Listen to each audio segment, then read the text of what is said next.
Calvary ప్రతిధ్వని. ఇది క్రీస్తు యేసు ప్రేమధ్వని, ఇది జగతిలో మ్రోగే సిలువధ్వని. పిలుచుచున్నది ప్రతి వారిని, వినుమా విశ్వసించుమా.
తెలుగులో పడదామా? కూర్చొని పడతారా? నిలబడదాం.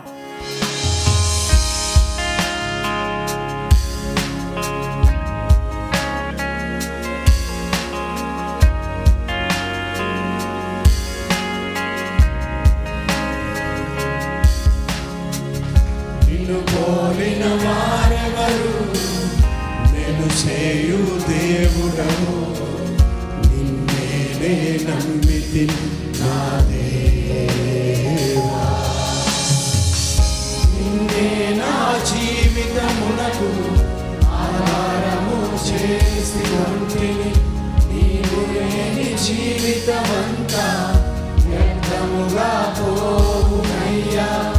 నిన్నే నా జీవితమునకు ఆధారము చేసి వంటిని, నీవు లేని జీవితమంతా వ్యర్థముగా పోవునయ్యా. ఆరాధన ఎలోహీం ఆరాధన, అదోనాయ్ ఆరాధన, యేషువా ఆరాధన, ఆరాధన ఎలోహీం ఆరాధన, అదోనాయ్ ఆరాధన, యేషువా ఆరాధన. కృంగి ఉన్న నన్ను చూచి కన్నీటిని తుడిచావయ్యా. కంటి పాప వల్ల నన్ను కాచి కరుణతో నడిపావయ్యా.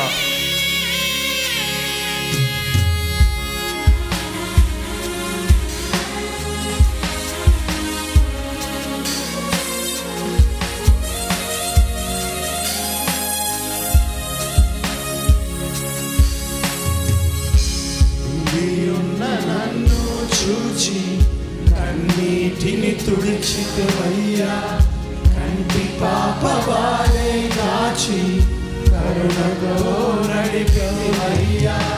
కృంగి ఉన్న నన్ను చూచి కన్నీటిని తుడిచవయ్యా. కంటి పాప వాలే కాచి కరుణతో నడిపివయ్యా. ఆరాధన ఎలోహీం ఆరాధన, అదోనాయ్ ఆరాధన, యేషువా ఆరాధన, ఆరాధన, ఎలోహీం ఆరాధన, అదోనాయ్ ఆరాధన, యేషువా ఆరాధన.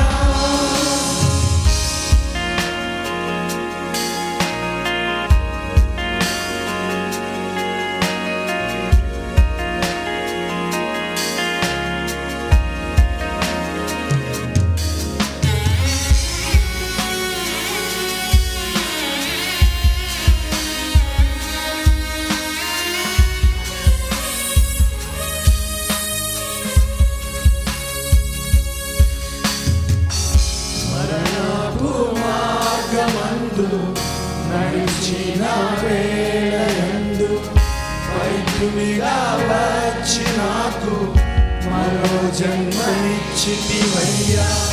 మరణపు మార్గమందు నడిచిన వేళయందు వైద్యునిగా వచ్చి నాకు మరో జన్మనిచ్చితివయ్యా.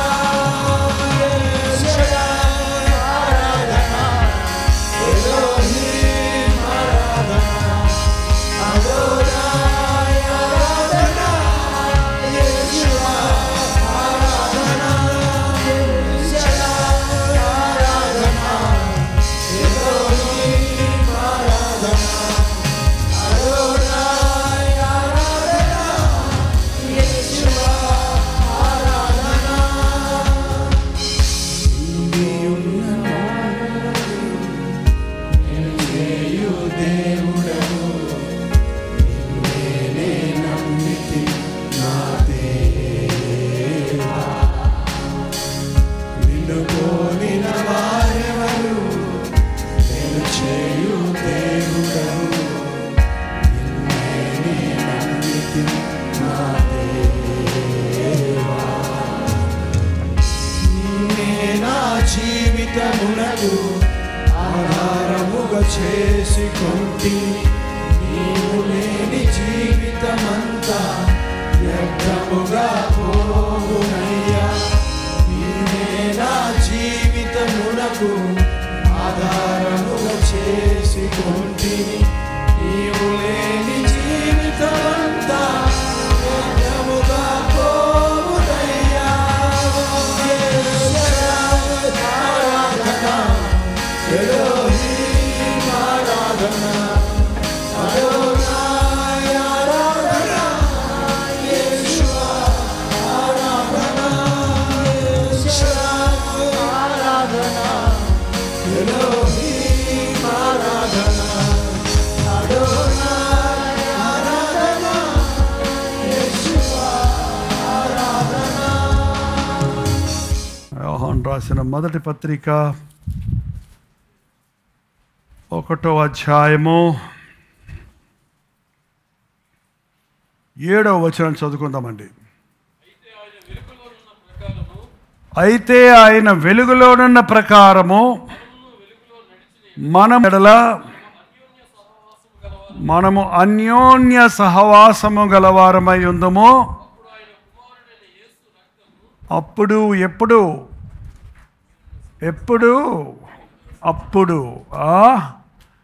వెలుగులో ఉన్నప్పుడు ఆయన కుమారుడి రక్తము ప్రతి పాపము నుండి. హల్లెలూయా. ఓ చిన్న ప్రార్థన. ప్రభా, తెరిచిన గ్రంథాలు మా ముందున్నవి, తెరిచిన హృదయాలు మాకు దయచేయము. నీ రక్తాన్ని మా మీద ప్రోక్షించి శుద్ధీకరించమని క్రీస్తునామంలో అడుగుచున్నాను తండ్రి, ఆమేన్. వెలుగులోకి రావాలి. క్రైస్తవుడు వెలుగులో బతకాలి, చీకటిలో బతకూడదు. అంటే లైట్లు ఆర్పేస్తే చీకటి, లైట్లు వేస్తే వెలుగు అనుకోకండి. వెలుగు చీకటి అంటే బహిర్గతమైనది, అందరికీ తెలిసేటట్టు ఉన్నది వెలుగు. దొంగచాటుగా చేసేది, తెలియకుండా చేసేదంతా చీకటి. మీరు చేసిన తప్పును ఒప్పుకున్నప్పుడు అది వెలుగులోకి వచ్చింది, కప్పుకున్నప్పుడు అది చీకటిలో ఉంది. చీకటిలో ఉన్న పాపానికి క్షమాపణ లేదు. వెలుగులోనికి తెచ్చినప్పుడు క్రీస్తు రక్తములో కడగబడతాం. అందుకే దావీదు అనేవాడు, నా పాపమును కప్పుకొనక ఒప్పుకొంటిని. నా పాపమును కప్పుకున్నంతసేపు నా ఎముకల్లో సత్తు లేదు. పాపం అనేదంటే ఒక విషం లాంటిది. అది మనసులో ఉన్నంత వరకు నీకు మనశ్శాంతి ఉండదు. నీ హృదయంలోనికి ఒక కంటిలో ఒక నలుసు పడింది అనుకోండి, నీ కంటిలో నలుసు పడింది అనుకోండి, ఎలా ఉంటుంది? హాయిగా ఉంటుందా? ఎప్పుడు కంట్లో నలుసు దుమ్ము పడలేదా మీకు? కాస్త ఇసుక పట్టరంటన్నా. కరెక్ట్గా చెప్తే కానీ మీకు ఈ రోజుల్లో కళ్ళజోళ్ళు పెట్టేసుకొని అన్ని ప్రికాషన్స్ తీసేసుకొని మట్టి దుమ్ము లేని స్థలాల్లో బతుకుతుంటారు కొంతమంది. ఇసుకలో ఆడుకునేటప్పుడు ఇసుక రేణువులు వెళ్ళిపోతాయి లోపలికి. ఎలా ఉంటుంది అది? కన్ను గరగర గరగర అంటది, ఎర్రగా అయిపోద్ది, కళ్ళెమ్మట నీళ్ళు ఆడవద్దన్నా కూడా వచ్చేస్తుంటాయి. అది బయటికి వెళ్ళే వరకు 6 అడుగుల మనిషికి నెమ్మదే ఉండదు. అది బయటికి వెళ్ళిన తర్వాత ఉఫ్ఫను ఊదేవారు చిన్నప్పుడు. మా అమ్మాయి తిట్టు పెట్టి ఉఫ్ఫను ఊదేది. లేకపోతే దోశల్లో నీళ్ళు తెచ్చి అందులో పెట్టి బయటికి తీసుకొస్తే, అరే ఎంత బాగుందిరా లోపట, అందుకే రా నాయన అంత బాధపడ్డావు. అదే లావా నీ పాపం ఎంతలా ఉందో, ఎన్ని రోజుల నుంచి ఉందో.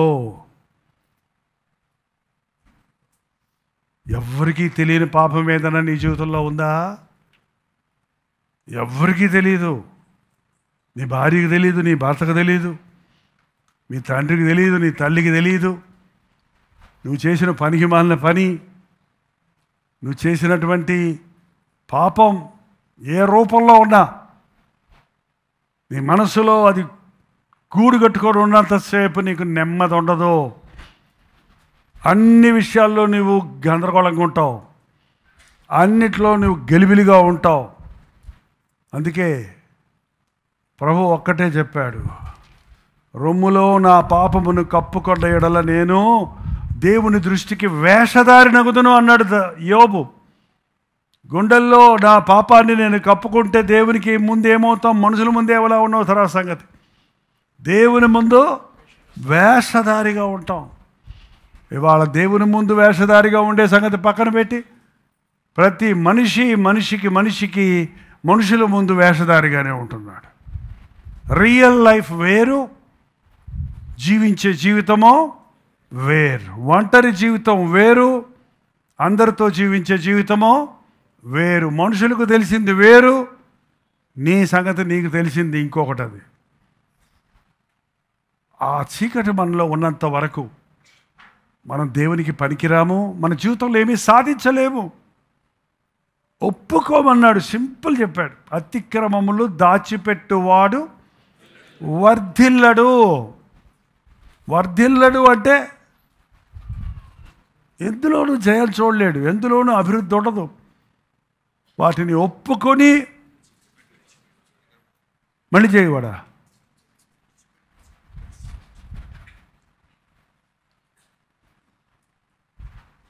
క్రైస్తవులు అంటే ఎంత ఎగతాళి అయిపోయిందంటే, మనుషులు పాపాలు ఒప్పుకుంటారు మళ్ళీ చేస్తారు. వీళ్ళు ఏంటంటే ఒప్పుకొని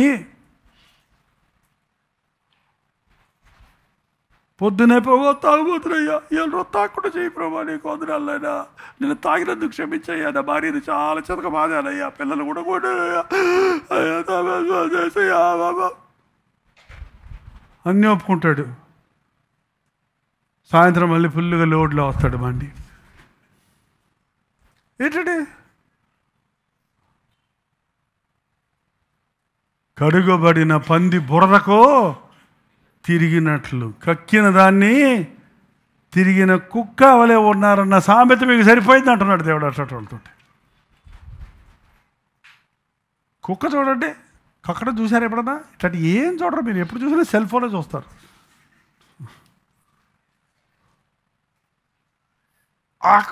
ఆకను కక్కుద్ది. అది కక్కిన తర్వాత మనమైతేనా అటు కూడా చూడం, మళ్ళీ వెంటనే పైపు ఓపెన్ చేసి కడిగేస్తాం, లేకపోతే ఏదైనా బ్యాగ్లో పెట్టుకుంటే అవతల తూసి పడేస్తాం. ఇదేం చేస్తుంది తెలుసా? ఏం చేస్తుంది తెలుసా? కుక్క స్పెషల్ మళ్ళీ నాకుద్దంట. అది నేను తప్పు చేశానని ఒప్పుకొని తప్పే అని చెప్పి మళ్ళీ చేసేవాడికి కుక్కకి తేడా ఏంటుంది? ఇంకా ఒక సిస్టర్ అలాగే ప్రార్థి, ప్రభు నీ దర్శనాలు చూసి చాలా రోజులైందయ్యా, ఒక దర్శనం చూపించవా అని ప్రార్థన చేస్తుంటే ఒక కుక్క వచ్చిందంట, కక్కిందని నక్కుతుందంట, చిచ్చి అని లేచి కళ్ళు తెరిచింది. ఏంటి ప్రభా దర్శనాలు చూపించమంటే కుక్క దర్శనం చూపించావు అందంట. మళ్ళీ పైగా అది నీ దర్శనమేనమ్మా, నీ పరిస్థితి అలాగే ఉంది. పాపం దాయకండి, ఒప్పుకుంటే మళ్ళీ చేయకండి. చూసారండి, ఒప్పుకొని విడిచిపెట్టువాడు ధన్యుడు, వాడు కనికరించబడతాడు. మన పాపములు మనము ఒప్పుకొని నీడలా ఆయన అక్కడే చూడండి, ఆయన నమ్మదగిన వాడు నీతిమంతుడు గనుక ఆయన మన పాపములను క్షమించి సమస్త దుర్నీతి నుండి మనలను పవిత్రులుగా చేస్తాడు. సమస్తమైన దుర్నీతి, సమస్తమైన నీతిహీనత, సమస్తమైన క్రమహీనత, సమస్తమైన ఆజ్ఞాతిక్రమం, సమస్తమైన పాపం, అది మనోవాక్కాయ కర్మల్లో, మనసులో కానీ క్రియల్లో కానీ, వాక్లో కానీ మాటలో కానీ క్రియల్లో కానీ. కొందరు మనసులో పాపం చేస్తారు, కొందరు క్రియల్లో చేస్తారు. ముందు మనసులో స్టార్ట్ అవుద్ది, క్రియల్లోకి వెళ్తుంది, మాటల్లోకి వెళ్తుంది, క్రియల్లోకి వెళ్తుంది. నువ్వు నీ తలంపు లెవెల్లోనే ఉన్నప్పుడు నువ్వు ఒప్పుకుంటే, ఏంటంటే ఒక చెడ్డ తలంపు వచ్చినప్పుడు వచ్చుద్దా అని అడుగుదాం అనుకున్నాం, ఎందుకు రాదు అంటారేమోనని ఆపేశానులేండి. చెడ్డ తలంపులు వస్తాయి అన్నోళ్ళు చేయి చూపించండి.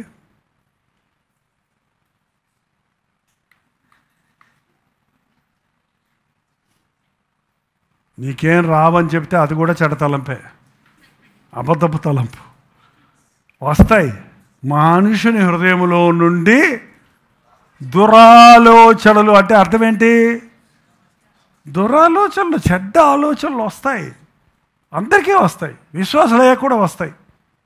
కానీ తేడా ఏంటంటే, విశ్వాసికి చెడ్డ ఆలోచన వచ్చిందంటే దాన్ని చెరపట్టాలి, నీ ఆలోచన శైలిలో ఎదిరించాలి. కొంతమంది యవనస్తులు వచ్చి, అనగా నాకు చెడ్డ ఆలోచనలు ఎక్కువ వచ్చేస్తున్నాయి, నేను మారుమనసు పొందాను, అయినా కూడా నాకు సెక్షువల్ థాట్స్ ఎక్కువ వచ్చేస్తున్నాయి, ఇంకా నాకు మారుమనసు లేదనుకుంటాను, దేవుడికి క్షమించాలనుకుంటాను, ఇంకెందుకు ఊరికే నేను కుస్తీలు పడుతున్నాను, ఇంకెందుకు దేవుడిని సన్నిధి మానేసి అట్లా లోకంలోకి వెళ్ళిపోదాం అనుకుంటా, పాపంలోకి వెళ్ళిపోదాం అనుకుంటా అని చెబుతుంటారండి. వస్తాయి. యవన కాలంలో యవనేచ్ఛలు అని ఉన్నాయి కదా, యవనేచ్ఛలు విడిచిపెట్టు అని చెప్పాడు పౌలు. ఓ దైవజనుడు ఏం చెప్పాడంటే, నెత్తి మీద నుండి కాకులు ఎగరకుండా నువ్వు ఆపగలవా? కాకులు పైనుంచి వెళ్ళకుండా ఆపగలవా? కర్ర పట్టుకొని తుట్టుకుంటూ కూర్చోవాలి. అదే మీకు ఇవన్నీ పనికిరావు ఈ చెన్నైలో ఉన్న వాళ్ళకి. పల్లెటూరు తీసిపోవాలి. చెన్నైలో కాకులు ఎక్కడ ఉన్నాయి? మనుషులకి స్థలం లేకపోతే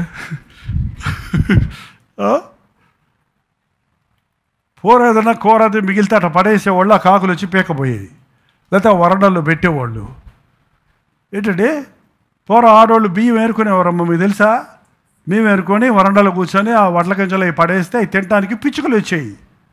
పిచ్చుకలు వచ్చి తినేవి, కిచకిచలు ఆడుతూ ఉండేవి. ఇప్పుడు పిచ్చుకలకి టైం లేదు, చోటు లేదు. నీకు అన్నీ ప్లాస్టిక్ కవర్లో వచ్చినాయి, వండేసుకుంటున్నావు, 2-3 ఉంటే తినేస్తున్నావు. తర్వాత కిడ్నీ ప్రాబ్లం డాక్టర్ దగ్గరికి వెళ్తున్నావు, కావాలంటే మందు డాక్టర్ తీసుకుంటున్నావు. మళ్ళీ ఎందుకు వచ్చిన గొడవ మనం బాగు చేసుకోవటం? నెత్తి మీద నుండి కాకులు పోకుండా ఆపలేము. కానీ ఒక కాకు వచ్చి నేను నెత్తి మీద కూర్చుంది అనుకోండి, అయ్యో పాపం అని ఊరుకున్నావు అనుకో. అది 2 పొలాలు తీసుకొచ్చి పెట్టింది అనుకోండి, అయ్యయ్యో పాపం, దాన్ని డిస్టర్బ్ చేయకూడదని ఊరుకున్నావు అనుకో. అక్కడ గూడు కట్టేసింది అనుకో, గుడ్డు పెట్టేసింది అనుకో, అయ్యో గుడ్డు పెట్టింది పాపం, పెటారం అంతా వేస్తుంటుంది నెత్తి మీద. ఆ గుడ్డు పిల్లలు చేసింది అనుకో, ఇక నీ నెత్తి అది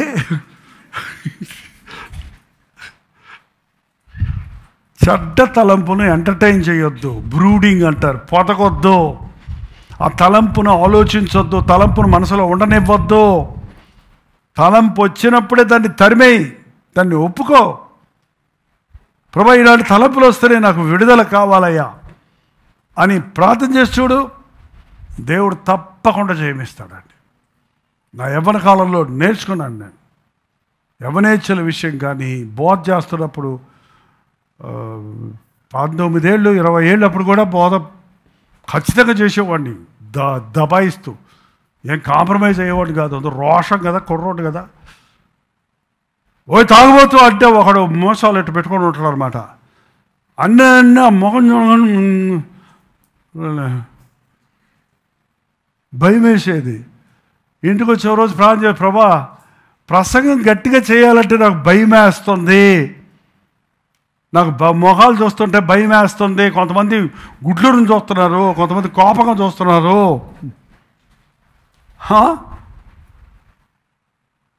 నేను నీకు తోడై ఉంటాను, బాలుడని అనవద్దు. అక్కడే ఉంది యెర్మీయా గ్రంథంలో తర్వాత భాగంలో. నేను చెప్పమన్న మాటలు చెప్పాల్సిందే. నువ్వు వెళ్ళమన్న చోటుకి వెళ్ళాల్సిందే.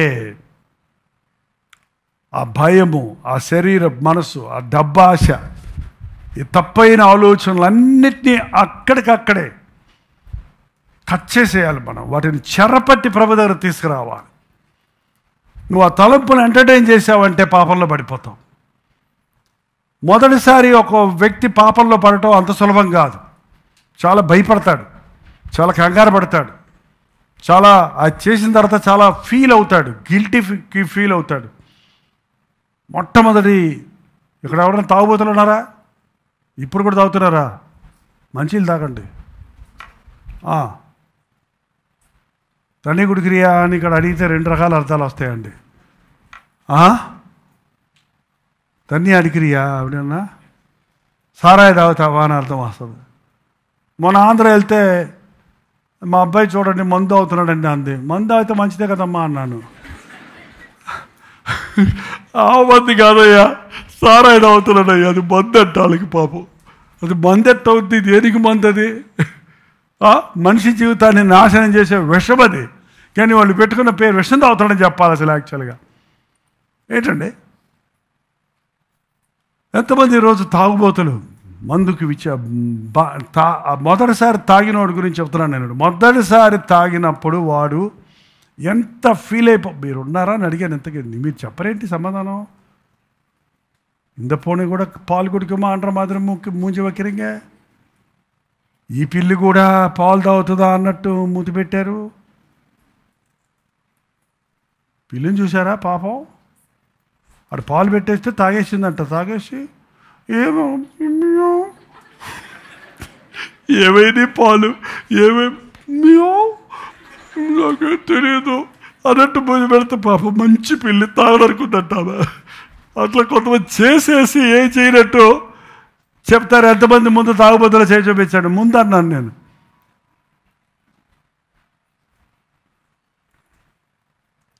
వెరీ గుడ్ అండి. కనీసం 15 మంది ఉన్నారు తాగుడు విడిపించబడ్డోళ్ళు.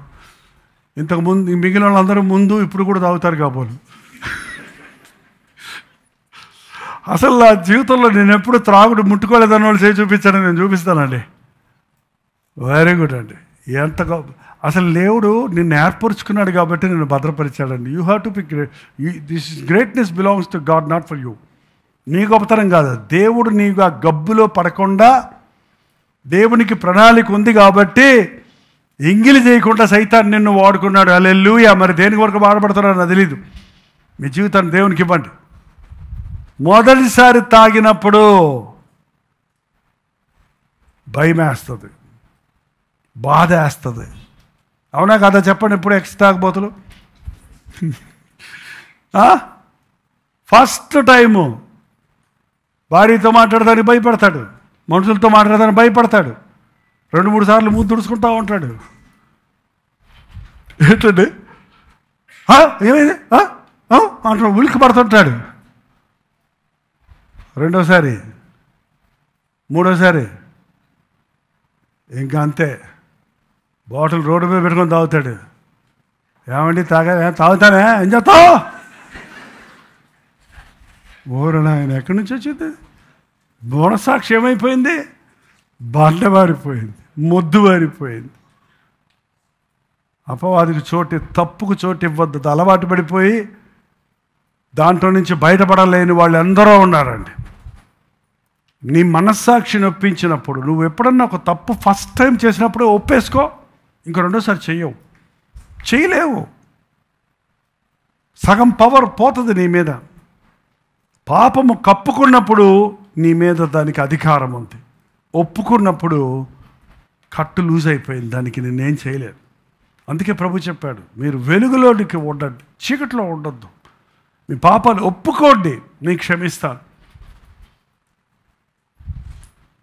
మిమ్మల్ని క్షమిస్తాను. ఇంకో మాట చెప్పాడు అక్కడ, చదవండి.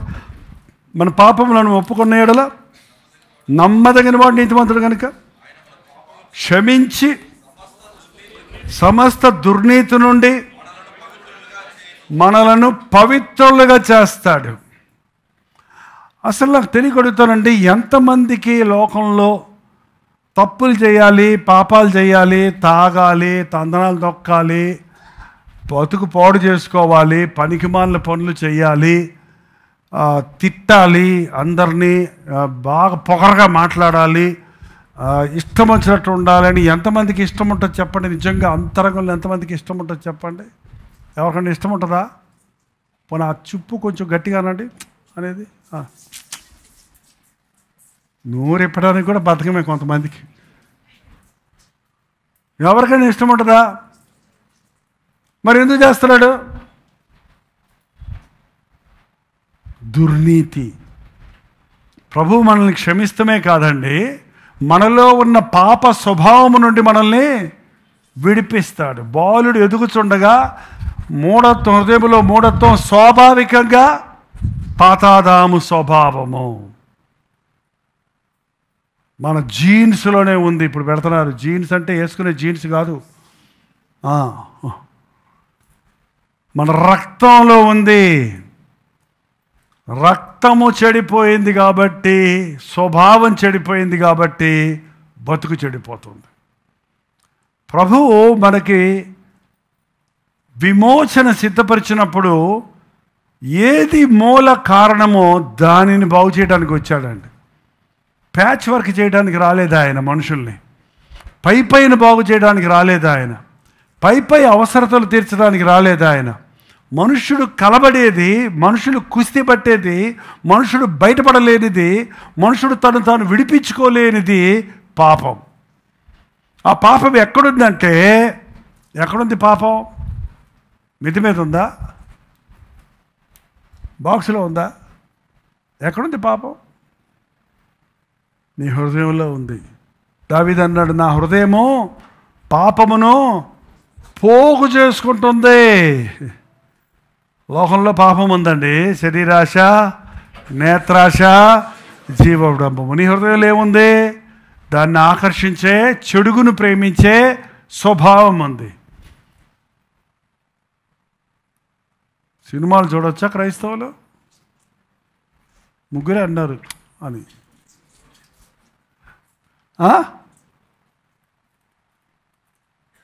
మాట్లాడరేంటండి ఎవరు? అవి కొంతమంది నన్ను కాదన్నట్టు అక్కడ చూస్తారేంటి? ఎందుకు చూడకూడదండి? మొదటి రోజుల్లో ఆర్గ్యుమెంట్ చేసేవాళ్ళు. ఇప్పుడు అందరూ తెలిసిపోయింది కాబట్టి మీరు ఇంకా బెల్లం కొట్టిన రాయిలాగా ఊరకున్నాడు, తేలు కొట్టిన దొంగలాగా. ఇవన్నీ సామెతలు వస్తుంటాయి నాకు. ఈ సామెతల కోసమే మీ ప్రసంగం వింటానన్నాడు ఒక ఆయన. అందుకని అప్పుడు ఆయన ఇప్పుడప్పుడు గుర్తొస్తుంటాడు నాకు. రాబో తరాలకి ఈ సామెతలు తెలియవు, అప్పుడప్పుడు చెప్పకపోతే. లేకపోతే ఏమి చేయకుండా ఉంటున్నారంటే కాబట్టి ఎంచి పని తెలుగుట్టు దొంగలా ఎందుకుంటారు? పాపము చేసిన వాడికే ఆ పాపాన్ని తప్పించుకోవడానికి అడ్డు ప్రయత్నిస్తాడు. మనకి పాపం మనల్ని స్వభావంలోనే ఉందండి. ప్రతి ఒక్కరి స్వభావంలో ఉంది, రక్తంలో ఉంది దోషం. నా హృదయము పాపమును పోగు చేసుకుంటుంది. ఆర్గ్యుమెంట్ చేసేవాడు ఒక ఆయన సినిమాకి ఎందుకు వెళ్ళకూడదని. మంచి ఉంది కదా, మేమంతా కాశ్మీర్ వెళ్ళగలమా, మేమంతా హాలీవుడ్ వెళ్ళగలమా, అదే చూసుకుంటున్నాం, హాలీవుడ్ చూస్తున్నాం సినిమాలో. మాకు అంత డబ్బులు ఖర్చు పెట్టుకొని ఆ దేశాలు పోలేం కదా, అందుకని సీనరీలు చూస్తున్నాం. మా ఊర్లో సీషోర్ లేదు, అందుకని సీషోర్లో యుగల గీతాలు పాడే ఆ పాట చూస్తున్నాం, సినిమా పాట. మంచి ఉంది కదా, ఆ మంచి తీసుకుంటాం, చెడ్డంతా వదిలేస్తాం. అది ఆ బుద్ధి మనకి ఏ బుద్ధి ఉంది? ఓ ప్లేట్లో అయస్కాంతం, ఓ ప్లేట్లో ఇనప మొక్కలు బంగారం మొక్కలు వేసి అయస్కాంతాన్ని తీసుకొచ్చి ఇట్లా అన్నావు అనుకో, ఏది ఆకర్షించుకుంటుంది? అది నువ్వు ఒక అరగంట సేపు ప్రసంగం చేసావు అనుకో, అయస్కాంతమా ఓ బుద్ధిహీనురాలా, ఆ తుప్పు పట్టిన ఇనుప మొక్కలు ఎందుకు పనికిరావు, ఆ బంగారం మొక్కలు ఎత్తుకో, ఎంత రేట్ అయిందో తెలుసా ఇప్పుడు, అత్తుకో, లాక్కో, బంగారం మాత్రం లాక్కో, బంగారం లాక్కో అని నువ్వు చెబితే మాత్రం అది ఎంటదా? దాని స్వభావం అది. ఏది లాక్కుంటుంది? మనుషుడు హృదయం అంతే, ఏది లాక్కుంటుంది? చెడుగే. తెల్ల కాగితం తీసుకొచ్చి ఇది ఏంటి అని అడిగాడంట ఒక ఆయన. ఏముంది ఇందులో అని అడిగాడంట. ఆడు చిన్న నల్ల మచ్చ ఉందటండి. అందరూ అది చూసి నల్ల మచ్చ ఉంది అన్నాడంట. ఇంత తెలుపు ఉంది, తెలుపు చూడటంలా మధ్యలో అంతే. మన బుద్ధి అదే, మనం నేర్చుకునేది అదే. నిజంగా నీలో మంచి ఉందా లేదా? పక్కన అడగండి. చాలా చెట్లు ఉన్నాయిలే, మంచి ఒకటనే ఉందా? నీలో మంచి నేను, నాలో మంచి నువ్వు, నీలో మంచి నేను, అందరూ ఒకళ్ళ మంచి ఒకళ్ళు తీసుకొని చెడుగులన్నీ వదిలిపెట్టేస్తున్నాం అనుకోండి, కొన్ని రోజులు అయితే మనందరం ఏమైపోతాం? మంచోళ్ళు అయిపోతాం కదా, కొంచెం బెటర్ అయిపోతాం. కానీ ఉండగా లోకం బెటర్ అవుతుందా, మరింత భయంకరం అవుతుందా? ఎందుకని? చెడుగులే తీసుకుంటున్నారు, మంచిని వదిలేస్తున్నారు, ఇంకా చెడిపోతుంది. ఆది కాలంలోనే దేవుడు భూలోకం చూసినప్పుడు అది చెడిపోయి మనుషులందరూ తమ మార్గాలను చెరిపేసుకున్నారంట. బలాత్కారంతో నిండిపోయింది. మనుషుడి హృదయం చెడిపోయింది. హృదయంలో నుండి దురాలోచనలు, పెద్ద లిస్ట్ ఉంది. 7వ అధ్యాయం 21వ వచనంలో. ఏం పుస్తకం అడుగుతారా ఏంటి? మార్క్స్ వార్త చదివేంటి గబక్కన ఒకళ్ళు. లోపల నుండి అనగా మనుషుల హృదయంలో నుండి దురాలోచనలు, జారత్వములు, దొంగతనములు, నరహత్యలు, వ్యభిచారములు, లోభములు, చెడుతనములు, కృత్రిమము, కామవికారము, మత్సరము, దేవదూషణయు, అహంభావమును, అవివేకమును వచ్చును. చెడ్డవి అన్నీ చెడ్డయ్యాను. ఒకటి కూడా మంచిది లేదు. ఈ చెడ్డవన్నీ లోపల నుండే వచ్చి మనుషుని అపవిత్రపరుస్తున్నాయి. ఎక్కడుంది పాపం? నీ హృదయంలోనే ఉంది, నీ స్వభావంలోనే ఉంది. ఎట్టొచ్చింది?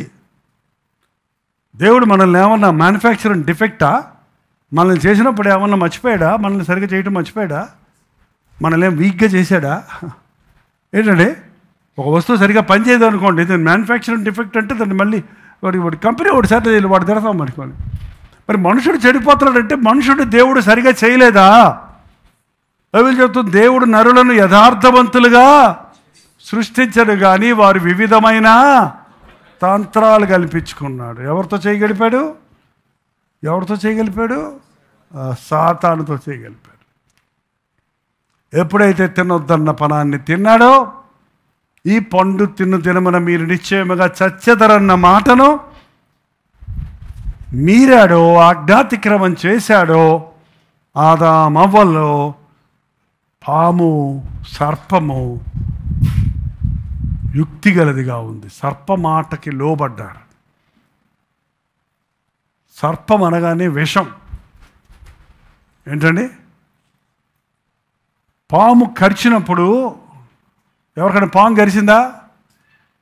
అబ్బాయి, ఈ కలవరి చర్చిలో ఈరోజు ఉన్న వాళ్ళు ప్రపంచంలోనే ఇంతకంటే మించిన ధన్యులు లేరండి. కంట్లో నలుసు పడలేదు, పాము కుట్టలేదు. నిజంగా మీరు ఎంత ధన్యులు. త్రాగుడు ఎప్పుడు ముట్టుకోలేదన్నారు కొంతమంది. అబ్బా, ద బెస్ట్ పీపుల్ అండి మీరు. దేవుడు ఎన్నుకొని ఏర్పరచుకొని తీసుకొచ్చారు ఇక్కడికి. జాగ్రత్తగా ఉండండి, కృతజ్ఞత కలిగి ఉండండి. కాలికి రాయి తగలకుండా నేను కాపాడుతాను అన్నాడు. ఏదమ్మా, ఏమైందమ్మా? పాము కుట్టిందా? ఎక్కడ ఉదయగిరిలోనా? ఇక్కడేనా? అదే గంటిపాలెంలో. గంటిపాలెంలో పోవాలంటే నాకు తెలుసు. నేను వచ్చానుగా గంటిపాలెం సేవ చేసినప్పుడు. మరి ఏమైంది? ఓకే, మామూలు పాముల్లో మళ్ళీ నాగుపాము ఉంటుందండి. దాని విషం చాలా క్రూరమైంది. అది అట్ట కుట్టిందంటే చాలు, నోట్లో ఉన్న విషం బ్లడ్లోకి వెళ్ళిపోద్ది. 23 సెకండ్లో నీ బ్లడ్ ఒక్కసారి బాడీ అంతా సర్క్యులేట్ అయిపోద్ది. తెలుసా మీకు ఆ సంగతి? మన శరీరంలో ఉన్న రక్తం లోపల ప్రవహిస్తూ ఉందా? నీళ్ళ ట్యాంకులో నీళ్ళలాగా ఉన్నాయా? కాదండి, నీ రక్తం లోపల అంతా పరిగెడతా ఉంది. మీరు చూసుకోండి, మీకు సన్నగా ఉన్న వాళ్ళు కనపడతాయి, నాకు కనపడతాయి రక్తనాళాలు పరిగెడుతుంటుంది. నేను పని చేస్తున్నప్పుడు ఉబ్బిపోతున్నాయి నా నరాలు ఈ మధ్య. ఎంత ఫాస్ట్గా, అబ్బా బాగా పరిగెడుతుందిలే. తొందరగా పరిగెడితే మంచిదే. తొందరగా హార్ట్కి అందించి శుభ్రం చేసుకొని తొందరగా బయటికి పంపించి వచ్చేటప్పుడు పోయేటప్పుడు కంటికి సప్లై, చెవికి సప్లై, ముక్కుకి సప్లై, నోటికి సప్లై, స్కిన్కి సప్లై, శరీర భాగాలన్నిటినీ పవర్ సప్లై చేసుకుంటూ వెళ్తుంది రక్తం లోపల. ఒకవేళ ఆ రక్త ప్రసరణ లేకపోతే ఎవరి బాడీ చచ్చిపోయింది. చచ్చిపోయిన బాడీలో రక్తం ఉండదు, పరిగెత్తదిగా. ఈ బాడీ ఓన్లీ స్టేషనరీ అంట. స్టేషనరీ అంటే వస్తువు. దీంట్లోనికి బ్లడ్ వెళ్ళినప్పుడు ఇది పనిచేస్తుంది, లేకపోతే ఇది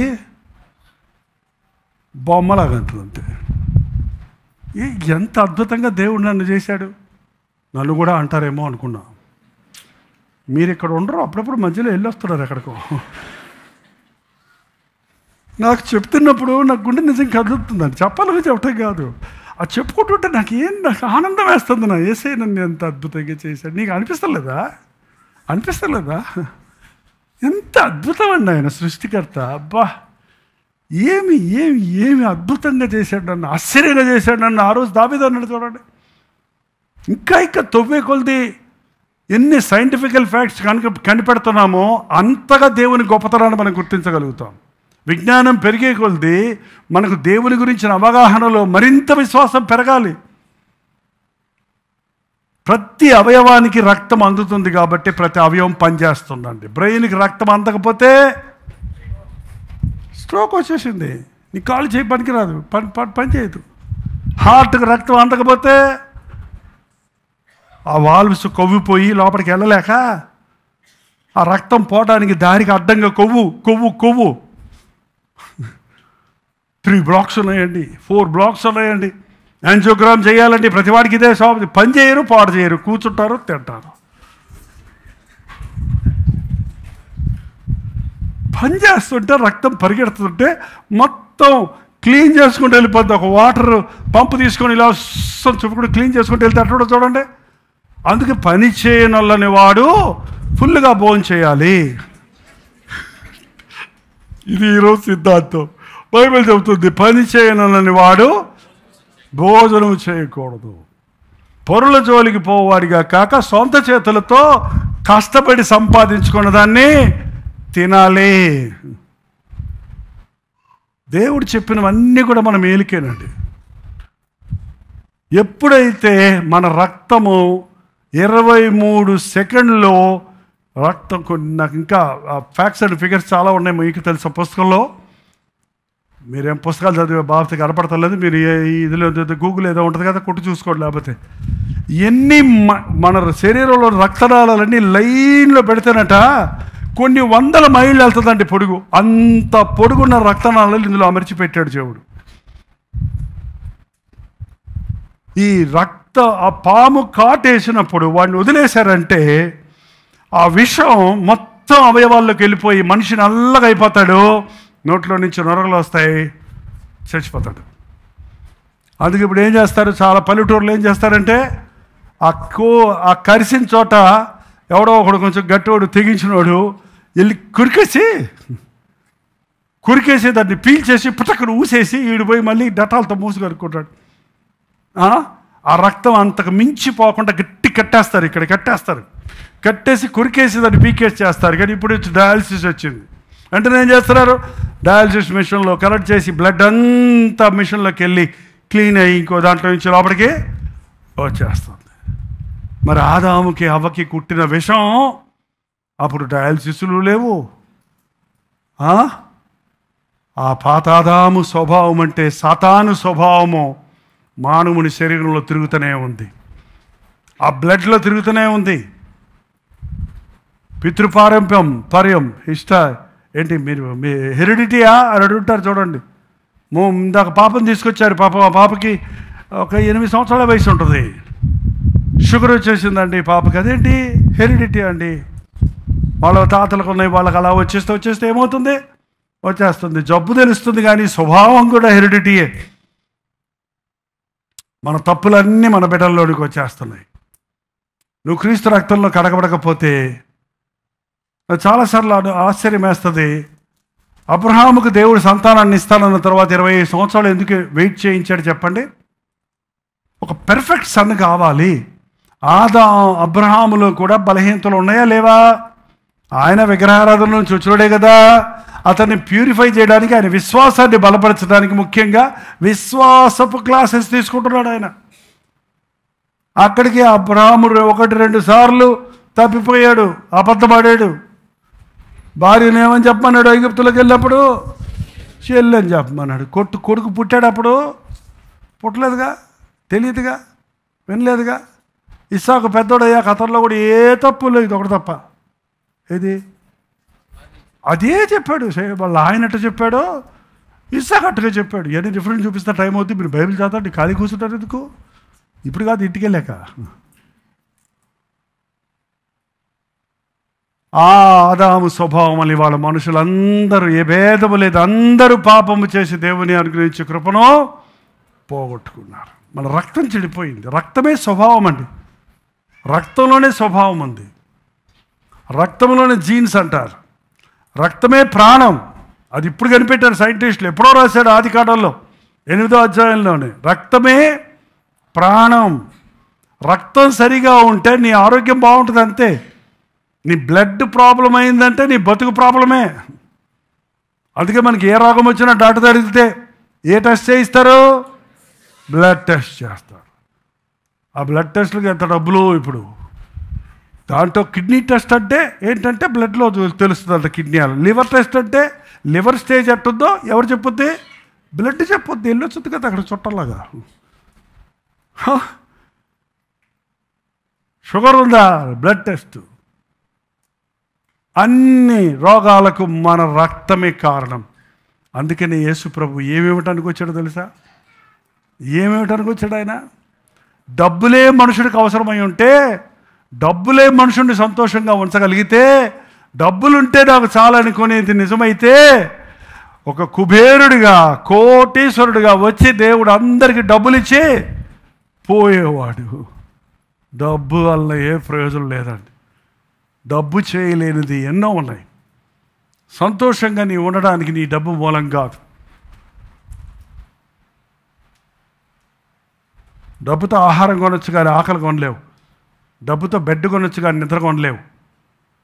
డబ్బుతో ఆడంబరాలు అనుభవించవచ్చు కానీ మనశ్శాంతిని పొందలేవు. అన్నిటికంటే డబ్బుతో నువ్వు ఎక్కడికైనా వెళ్ళొచ్చు కానీ పరలోకం మాత్రం ఉగ్రతదనమున ఆస్తి అక్కరకు రాదు. అందుకే యేసు ప్రభు రక్తం అవసరం కాబట్టి ఆయన ఈ లోకంలోనికి ఎందుకు వచ్చాడు అనుకున్నాడు? రక్తం ఇవ్వటానికి వచ్చాడు. ఆయన తన స్వరక్తం ఇచ్చి సంఘాన్ని కొన్నాడు. ఈ సంఘం అంటే అర్థం ఏంటండి? జీవము గల దేవుని సంఘం. సంఘం ముడతైనా మచ్చైనా లేకుండానట్లు తన రక్తాన్ని చిందించి మనల్ని పరిశుద్ధపరిచాడండి. మన స్వభావం చెడిపోయింది. అందుకనే యేసుక్రీస్తు తన రక్తాన్ని చిందించడానికే ఈ లోకంలోనికి వచ్చాడు. ఊరికే స్వస్థతలు చేసి అద్భుతాలు చేసి చూపించుకోవడానికి రాలేదు. నేనే దేవుడిని అని చెప్పి వెళ్ళిపోలేదు.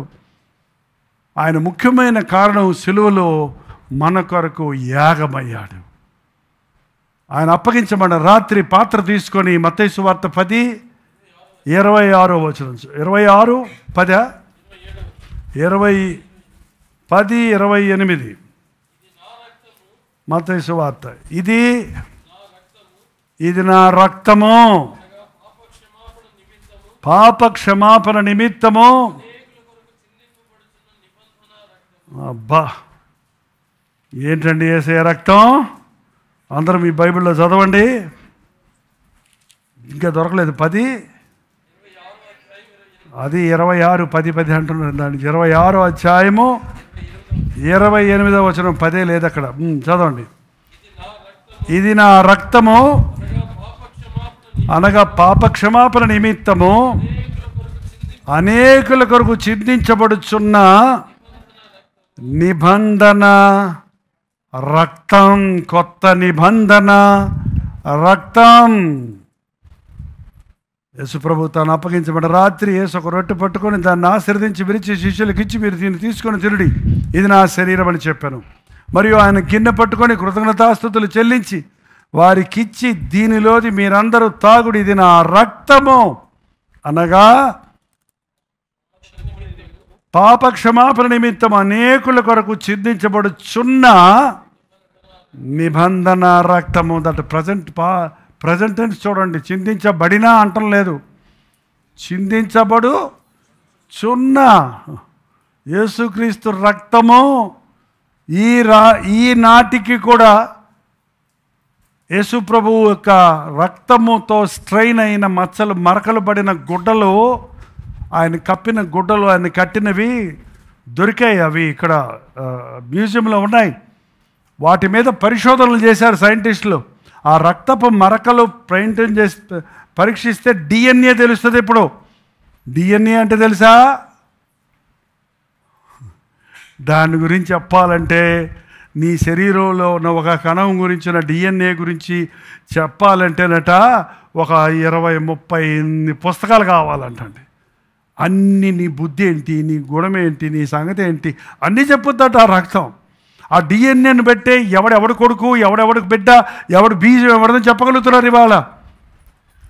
ఆ యేసు ప్రభు రక్తం యొక్క డిఎన్ఏ పరీక్షలు చేయడానికి వాళ్ళు పరిశీలన చేస్తే వాళ్ళకి ఆశ్చర్యపడ్డారట. చనిపోయిన వారి రక్తంలో మూమెంట్ ఉండదు, కదలిక ఉండదు, స్టాగ్నెంట్గా ఉంటుంది. కానీ యేసు ప్రభు చనిపోయి 2000 సంవత్సరాలు అయినా ఆయన రక్తపు ఎండిపోయిన ఆ రక్తాన్ని పరీక్షిస్తుంటే అందులో కదలికలు ఉన్నాయంట. అంటే బ్రతికి ఉన్న వారి రక్తములో ఉన్నట్టుగా ఉంది.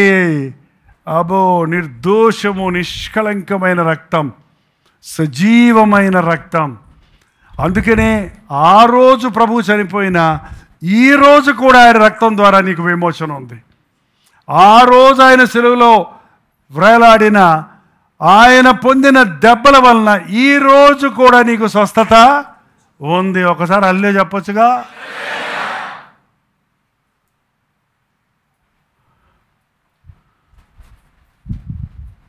ఎంత గొప్ప దేవుడా. Take a pass and enjoy.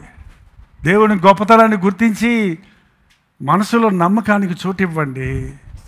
మనోనేత్రాలు తెరవబడి నీది ఎంత గొప్ప దేవుడు నువ్వు ఆరాధిస్తున్నావు. ఏడా బైబిల్ పడికి మాలిన పుస్తకం, భూత కథల పుస్తకం, కొత్త రకం తరం తయారైంది ఈ రోజుల్లో. అరే, బైబిల్ చదివితే నీకు అన్ని విషయాలు అర్థమవుతాయి. పరిశుద్ధ గ్రంథం ఇది. ఈ గ్రంథంలో ఉన్నవన్నీ కళ్ళకు కట్టినట్టుగా మనం చూడవచ్చు ఇవాళ ప్రపంచంలో జరుగుతున్నవన్నీ. నీ దేవుని గొప్పతనాన్ని నువ్వు చూడవచ్చు, నీ సంగతి నీవు ఎరగొచ్చు. నీకు కావలసిన జీవాహారము దొరుకుతుంది అని వాక్యంలో ఉన్నది. యేసుక్రీస్తు రక్తము ద్వారా మీరు విమోచించబడి ఉన్నారు, విశ్వాసము ద్వారా. ఎప్పుడైతే ఆయన చిందించాడో, ఇదిగో నా రక్తం. ప్రతి ఆదివారం కొన్ని చర్చెస్లో ప్రభు వల్లిస్తారు. మనకున్న స్థలాభావాన్ని బట్టి మరియు ఒక ఆచారంగా అలవాటుగా దానికి అలవాటు పడిపోకుండా ఉండడం గురించి మనం నెలకు ఒకసారి ప్రభు బల్ల ఇస్తున్నాం.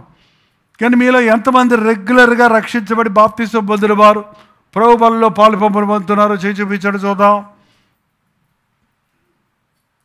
కొంతమంది చేయతరుల మొదటి ఆదివారం ప్రభు బలన ఆదివారం ఏది వచ్చినా, ఏ పనున్నా దేవుని సన్నిధి నిర్లక్ష్యం చేయకండి.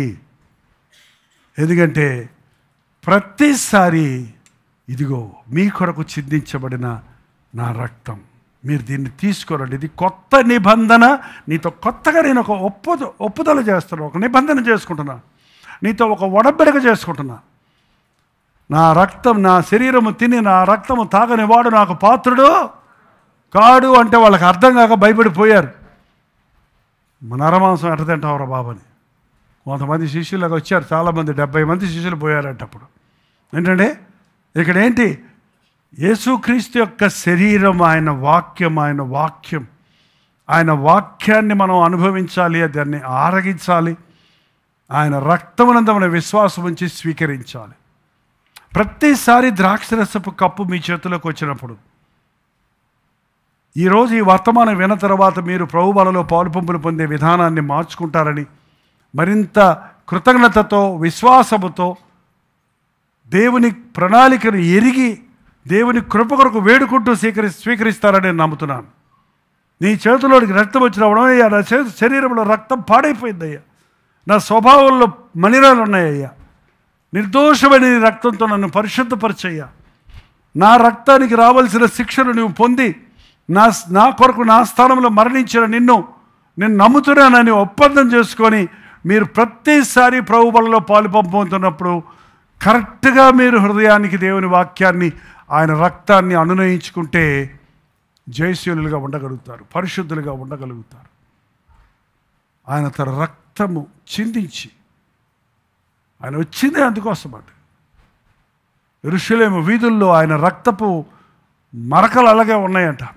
ఇప్పుడు కాదు, ఆయన కొర్రాలతో కొట్టుకుంటూ తీసుకెళ్ళినప్పుడు ఆయన పాదాల్లో నుండి కారిన, శరీరంలోని కారిన రక్తము అలాగే రక్తపు గుర్తులతో, మీరు ఎప్పుడప్పుడు బురద గుర్తులు అవి చూస్తుంటాం మనం, కానీ రక్తముతో, రక్తపు బాటను మన కొరకు ఆయన సిద్ధపరిచాడు. మనలాంటి రక్తం కాదు, యేసుక్రీస్తు రక్తంలో ఉన్న ప్రత్యేకత ఏంటంటే ఆనందరం స్త్రీ పురుష సంపర్కం వల్ల జన్మించిన వారు. యేసుక్రీస్తు పాతాదాము స్వభావం, బీజం ఉంది మనలో, కానీ క్రీస్తులో పాప బీజము లేదు. కారణం ఆయన కన్య అయిన మరియ గర్భాన జన్మించాడు. అంటే పెళ్లి కాకుండా అమ్మాయిలను కంటారు, అబ్బాయిలను కంటారు, అది కాదు. ఇక్కడ పురుషుని ముట్టని, పురుషుని ఎరుగని, పురుష సంబంధం లేని పవిత్రమైన గర్భంలో ఆయన ఉద్భవించాడు కనుక, ఆయనలో జన్మ కర్మ పాపాలు లేవు కనుక, మన పాపాన్ని కడగడానికి, మన పాపం కొరకు ప్రాయశ్చిత్తం చేయడానికి ఆయనకి మాత్రమే అధికారం ఉంది. యేసుక్రీస్తు రక్తములో మాత్రమే పాపక్షమాపణ ఉందండి. యేసు నామములో మాత్రమే ఒక వ్యక్తికి పరలోక రాజ్య ప్రవేశం ఉన్నది. కారణం ఆయన అక్కడి నుండి వచ్చిన వాడు, అక్కడికి మనల్ని తీసుకెళ్ళటానికి ఆయన రక్తముతో మనల్ని కడిగి, మనల్ని శుద్ధీకరించి, మనల్ని సిద్ధపరిచి ఆయనతో పాటు ఉండడానికి ఈ లోకానికి వచ్చిన వాడు. ఈ రోజున ఒక్కసారి ఆలోచించేయండి, ప్రభు త్వరగా వస్తున్నాడు అన్నది లోకంలో అన్ని గుర్తులు కనబడిపోతున్నాయండి. తొందరగా రాబోతున్నాడు ప్రభు. అక్రమం విస్తరించిపోయింది, ఇక ఒక్కొక్కటి చెప్పుకుంటూ పోవాల్సిన అవసరం లేదు. కానీ బలాత్కారముతో నిండిపోయిన ఈ లోకంలో ప్రభువు చెప్పిన రాకడ గుర్తులన్నీ నెరవేరుతున్నాయి. ఆయన ఎప్పుడు వస్తాడో మనకు తెలియదు. కానీ నీవు కడగబడని పరిస్థితిలో ఉంటే, నువ్వు సిద్ధపడని వ్యక్తిగా ఉంటే, ఆయన వచ్చినప్పుడు విడవబడితే అయ్యో మీకు శ్రమ. క్రైస్తవులు కూడా విడవబడతారండి, సంఘాలు కూడా విడవబడతాయి. అందరు వెళ్ళిపోరు చర్చిలో ఉన్నంత మాత్రాన. నీ హృదయం సరిగా ఉందా? క్రీస్తు రక్తములో కడగబడ్డావా? ఆయన రక్తములో ఉన్న జయాన్ని సంపాదించుకున్నావా? నీ స్వభావంలోనికి మార్పు వచ్చిందా? ఎప్పుడైతే క్రీస్తు రక్తము విశ్వాసము ద్వారా నీలోకి వచ్చిందో, నీవు పాపము చేయలేవు. నువ్వు లోకాల్లో పాపములో పడలేవు. ఈ ఒక్క వచనం చదువుకొని ముగించుకుందాం. చూడండి, మీలో కొంతమందికి ఆకలేస్తున్నట్టుగా మీ ముఖాల్లో గడియార ముళ్ళులు నాకు కనబడుతున్నాయి. నేను చెప్పే మాటలు హృదయంలోనికి కాక తల మీద నుండి పైకి వెళ్ళిపోతూ ఉన్నాయి. యోహాను రాసిన మొదటి పత్రిక 5వ అధ్యాయము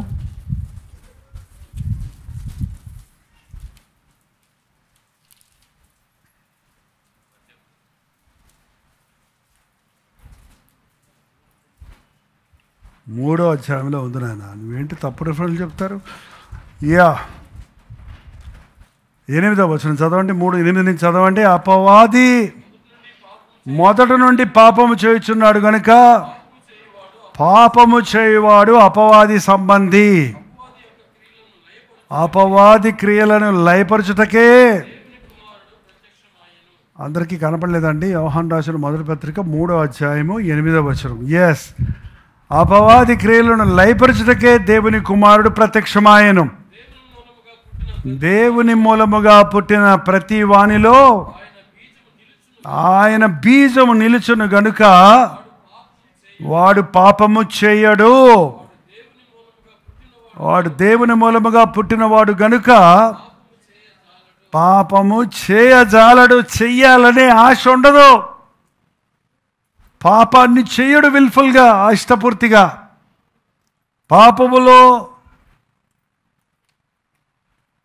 పాపములో ఆనందించలేడు. పాపంలో మళ్ళీ ఇది అడ్వాంటేజ్గా తీసుకుంటారు. ఇప్పుడు చెప్తే పడతాడేమో కానీ అక్కడ ఉండలేడు.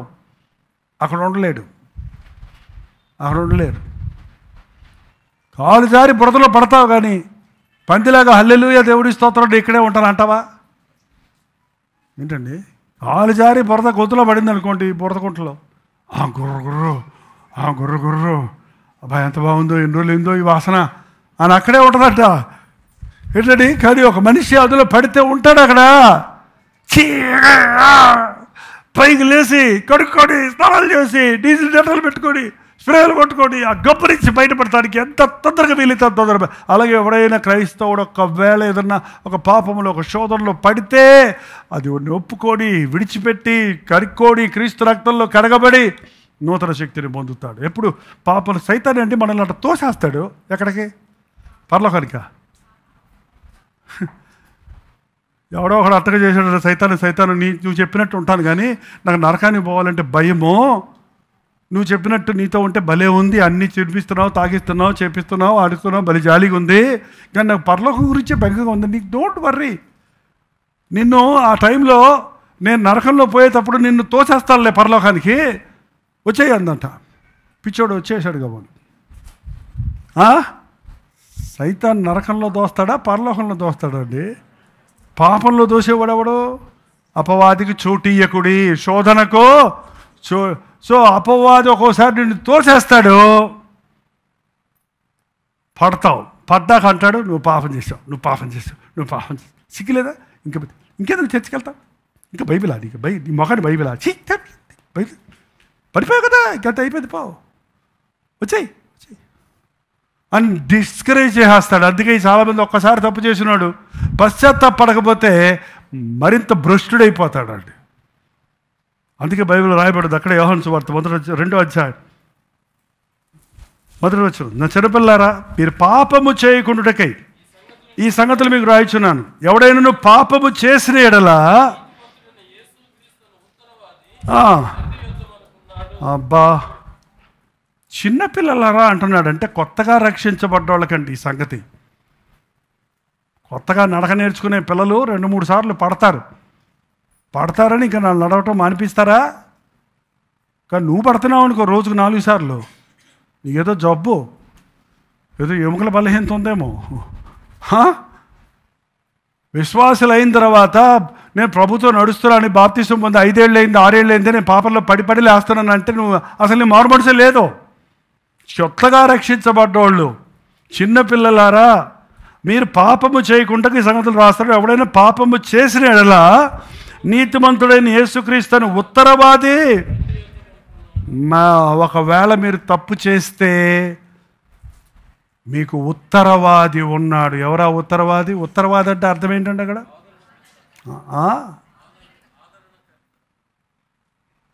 నీ గురించి ప్లీడింగ్, నీ ప్లీడర్, నీ గురించి బతిమలాడేవాడు, నీ గురించి నిన్ను ఆదరించేవాడు, నీకు జవాబుదారీగా ఉండేవాడు, నీ పక్షంలో తండ్రికి పోనీలే నాయన పడ్డాడు, నేను చూసుకుంటాను, నేను రక్తం కార్చానుగా అని నీ పక్షంలో తండ్రితో విజ్ఞాపన చేసేవాడు. కాబట్టి చదవండి, తర్వాత చదవండి.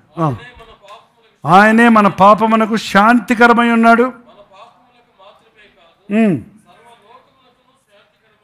ఆయన మన పాపమునకు ప్రాయశ్చిత్తమై ఉన్నాడు. శాంతికరమై ఉంటాడంటే ఆయన మన పాపానికి ప్రాయశ్చిత్తంగా ఉన్నాడు. కాబట్టి ఒకవేళ నువ్వు ఎప్పుడైనా ఒకప్పుడు తప్పులు పడిపోతే ఇంకా అలాగే నా బతుకు అయిపోద్ది అనుకోవద్దు. Come back.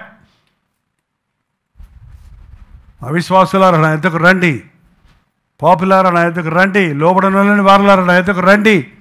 నేను మిమ్మల్ని మళ్ళీ సరిచేస్తాను, మళ్ళీ నా రక్తంలో మిమ్మల్ని శుద్ధిలుగా చేస్తాను, మిమ్మల్ని చేయబెట్టుకొని నడిపిస్తాను, మీరు పడకుండా కాపాడతారని చెప్పే ప్రభు ఉన్నాడు. ఎంత గొప్ప దేవుడు నాకున్నాడు.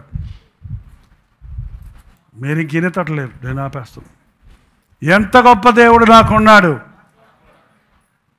ఎంత గొప్ప దేవుడో నా దేవుడు నేను చెప్పలేను. అబ్బా, తెల్లారేదాకా చెప్పిన అవ్వదు, బతుకంతా చెప్పిన అవ్వదు. నా దేవుడు చాలా గొప్పవాడు. నన్ను పడకుండా కాపాడేవాడు, పడితే లేవనెత్తేవాడు, నా పాపాన్ని తీసేసినవాడు, నా రక్తాన్ని మార్చేసినవాడు, నా స్వభావాన్ని మార్చేసినవాడు, నా జీవితానికి గమ్యాన్ని చూపించినవాడు, గురి చూపించినవాడు, తనలాగా బ్రతకాలని ఆశించిన నా యేసయ్య అతి త్వరలో రాబోతున్నాడు. ఆయన మాట విని వణికేవారిని ఆయన చూస్తున్నాడు. ఆయన వాక్యానుసారంగా బతికేవారిని ఆయన గమనిస్తున్నాడు. ఈ రోజున నీ రక్తం శుద్ధీకరించబడిందా? నీలో ఇంకా మీ తాత ముత్తాతల బుద్ధులు కనపడుతున్నాయా? వాళ్ళ తాత అంతే, ఈడ అంతే, వీళ్ళ వంశమే ఎంతరా అంటుంటారు చూడండి. అందుకని యేసుప్రభు పితృపారంపర్యమైన, అంటే పితృపారంపర్యంగా వచ్చిన మీ వ్యర్థ ప్రవర్తన విడిచిపెట్టినట్లు నిర్దోషము నిష్కళంకమైన గొర్రెపిల్ల కంటే శ్రేష్టమైన క్రీస్తు రక్తము ద్వారా మీరు విమోచించబడి ఉన్నారని ఎరుగరా. 1 పేతురు 1:18 చూసుకోండి, తర్వాత చూసుకోండి. ఈరోజు శుద్ధీకరించబడదామా? నిలబడండి, కనీసం ప్రార్థన చేస్తారేమో చూస్తాం. నీ రక్తాన్ని శుద్ధి చేయడానికి ఆయన తన రక్తాన్ని కార్చాడు. నీ రక్తంలో ఉన్న విషమును విరిచివేయడానికి ఆయన తన స్వరక్తం ఇచ్చి నిన్ను కొన్నాడు. అపరాధముల చేత, దోషముల చేత చచ్చిన స్థితిలో మనం ఉన్నప్పుడు తన స్వరక్తం ఇచ్చి మనల్ని విమోచించి దేవుని సొత్తైన ప్రజగా చేసుకున్నాడు. యేసుక్రీస్తు రక్తము నీలో ప్రవహిస్తుంటే పాపానికి చోటు లేదు, రోగానికి చోటు లేదు, శాపానికి చోటు లేదు, పితృపారంపర్యమైన నీ వ్యర్థ ప్రవర్తనకి అక్కడ చోటే లేదు. ఎవడైనా నువ్వు క్రీస్తు యేసునందున్న ఎడలవాడు నూతన సృష్టి, పాతవి గతించని దిగో సమస్తమును క్రొత్తవాయని వాక్యం సెలవిస్తూ ఉంది. ఇంకా నీ జీవితంలో పాత కొత్తలున్నాయా? నీ జీవితం పరిపూర్ణంగా పరిశుద్ధపరచబడిందా? అయ్యా, నీ శిలువ రక్తమును నా మీద ప్రోక్షించును. ఆయన యేసు క్రీస్తు రక్తము ప్రతి పాపము నుండి మమ్మల్ని పవిత్రంగా చేయనన్న మాట మా ఒక్కొక్కరి జీవితంలో యథార్థమవుటకు సహాయం ఇచ్చాయి. ప్రతి ఒక్కరు ప్రార్థన చేద్దాం. కప్పుకున్న పాపానికి క్షమాపణ లేదు, ఒప్పుకున్న పాపం క్షమించబడుతుంది. చీకటిలో ఉన్న జీవితానికి క్షమాపణ లేదు. యేసుక్రీస్తు ముఖ కాంతిలోనికి నీ పాపాన్ని తెచ్చి ఒప్పుకుంటే క్షమించబడతావు. ప్రతి ఒక్కరు నోరు తెరిచి ఒక్క మాట చెప్పండి. నా హృదయంలో దురాలోచనలు ఉన్నాయ్యా, నా జీవితంలో ఇంకా అపవిత్రతలు ఉన్నాయ్యా, ఇంకా బలహీనతలు ఉన్నాయ్యా, ఇంకా పాత స్వభావం ఉందయ్యా, నన్ను మార్చేసయ్యా. నీ రక్తం ఇచ్చి నన్ను కొన్నావే, నీ రక్తము నా నవనాడుల్లోనికి రావాలయ్యా, నీ స్వభావం నాలో కనబడాలయ్యా, నిన్ను పోలిన వాడిగా నేను మారాలయ్యా, నాకు సహాయం చేయని ప్రతి ఒక్కరు ప్రార్థన చేద్దాం. ఏ దురభ్యాసానికి బానిసగా ఉన్నావో, ఏ బలహీనతకు లోకమైపోతున్నావో, పాపాన్ని జయించలేని పరిస్థితిలో నీవు ఉన్నావంటే పాపానికి బానిసగా ఉన్నావని అర్థం. నీ పక్షములో విజ్ఞాపన చేస్తున్న ప్రభు నీ మీద కృప చూపిస్తున్నాడని మరిచి మరల నువ్వు పాపానికి చోటు ఇవ్వద్దు.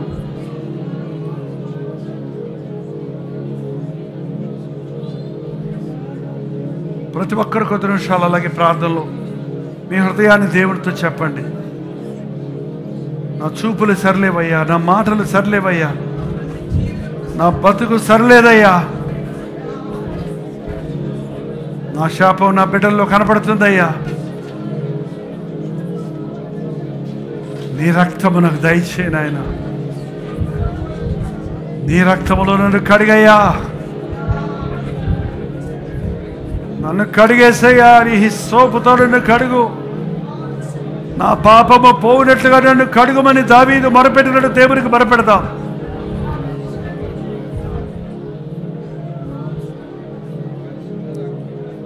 నా హృదయం దేవుని ఆలయముగా మారాలని,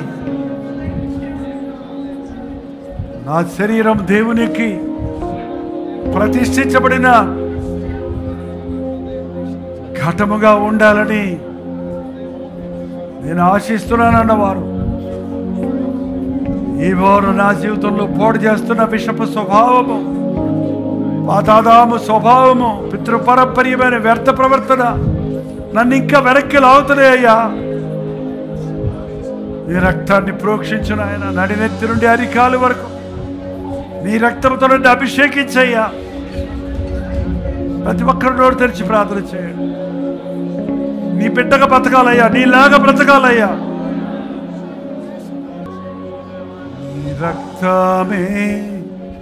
నీ రక్తమే నన్ను శుద్ధీకరించు, నీ రక్తమే నా బలము, నీ రక్తధారనే ఇలా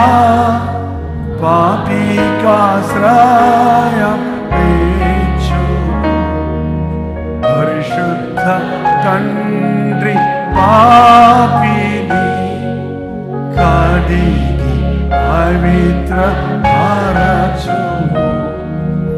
పరిశుద్ధ తండ్రి పాపిని కడిగి పవిత్ర పరచు. నీ రక్తమే నన్ను శుద్ధీకరించు, నీ రక్తమే నా బలము. బందీవాలే పొర్లిన నన్ను కవాలే తిరిగిన నన్ను, బందీవాలే పొర్లిన నన్ను కవాలే తిరిగిన నన్ను ప్రేమతో చేర్చుకొంటివే ప్రభువా, నీకే స్తోత్రం. ప్రేమతో చేర్చుకొంటివే ప్రభువా, నీ రక్తమే నన్ను శుద్ధీకరించు, నీ రక్తమే నా బలము. అవునయ్యా, నీ రక్తములో మాకు పాప క్షమాపణ ఉన్నదని, నీ రక్త ప్రోక్షణ ద్వారా మాకు విమోచన ఉన్నదని, మాకు మాత్రమే కాదు యేసుక్రీస్తు రక్తము ప్రతి వాణిని ప్రతి పాపము నుండి విడిపించగలిగిన శక్తి కలిగిందని నమ్ముతున్నామయ్యా. వర్తమాన భూత భవిష్యత్తులో కాలములలో ఉన్న ప్రతి ఒక్కరి కొరకు రక్తము చిందించిన యేసు ప్రభువా, నీకు వందనములయ్యా. నిన్న నేడు నిరంతరము ఏకరీతిగా ఉన్న యేసయ్యా, నీకు వందనములయ్యా. నీవు పొందిన దెబ్బల ద్వారా ఉన్న స్వస్థత మాకు దయచేయి. నీవు కార్చిన రక్తధారలలో ఉన్న శుద్ధీకరణ మాకు దయచేయ్యా. నీ నామాన్ని ధరించిన మేము స్పష్టత కలిగి బ్రతకడానికి, పరిశుద్ధులుగా బ్రతకడానికి, మత్సైనా ముడతైనా లేక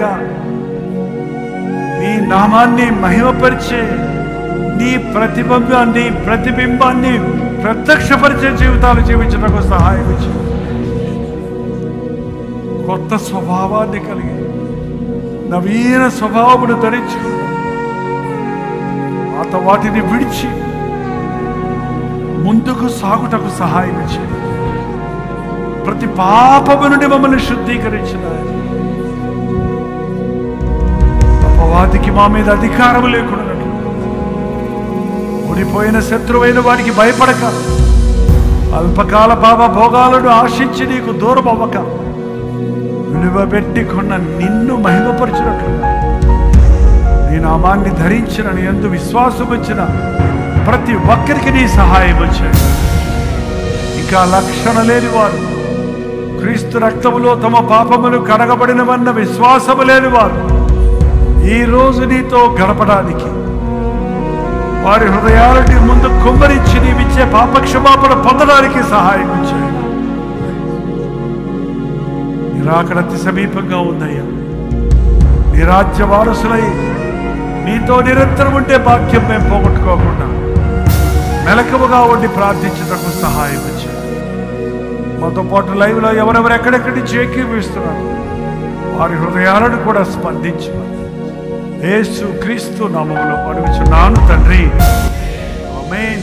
నేను స్తోత్రం. మీరు విన్న వర్తమానం మీకు ఆశీర్వాదకరంగా ఉంటే, మీ ప్రార్థన అవసరాలు భారాలు ఉంటే 954041 నెంబర్కి ఇప్పుడే ఒక టెక్స్ట్ లేక వాయిస్ మెసేజ్ ద్వారా వాట్సాప్ పంపించండి.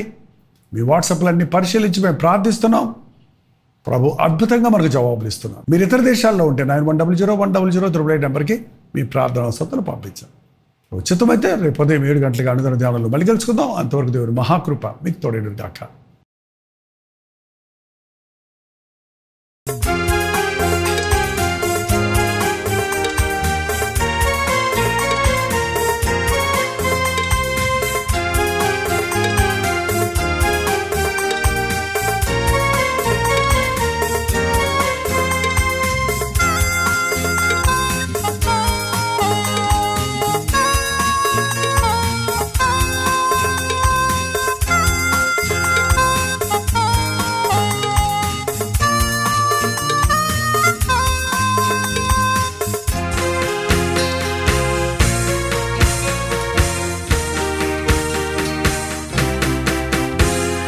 బ్రతుకు భారమై నిరాధారమై నిరాశతో నిండిన వారికి ఇది నిరీక్షణ ధ్వని.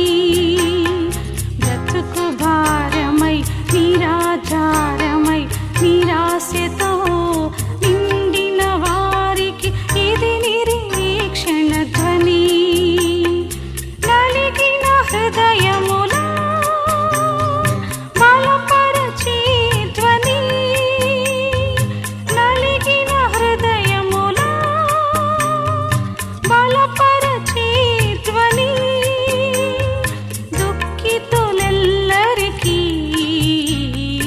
ఇది ఆదరణ ధ్వని. దుఃఖితులెల్లరికీ ఇది ఆదరణ ధ్వని.